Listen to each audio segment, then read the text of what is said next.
sa buong budget, to be fair kay Senator Risa Hontiveros, hindi lang 750 million ang kanyang insertion sa flood control. Hindi, sa buong budget Nasa 3 point ano siya? Mahigit 3 billion.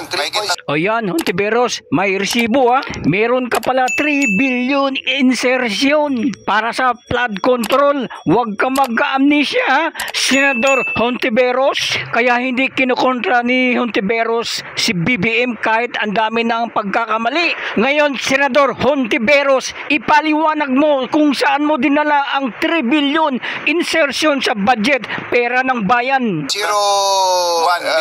1 billion, ano? Tingnan ko na nga para sige, ikaw na magsabi, hindi ako makapaniwala. Hanggang ngayon, hindi ako makapaniwala.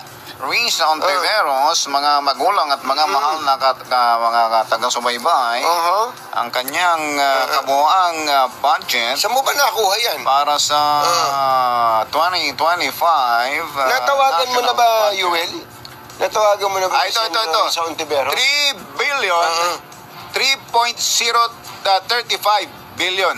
3.035 billion, 35 million, and then 800,000. Yun ang insertion. Yun ang insertion. O yung amendment. Oo, yung insertion or amendments. Tapos ang kanyang flood control insertion ay nasa 700 million. Hontiveros na kuryente, sumagot agad. Wala po akong bycam insertion. Wala sa unprogrammed funds, period. Yun ang sabi ni Senador Hontiveros.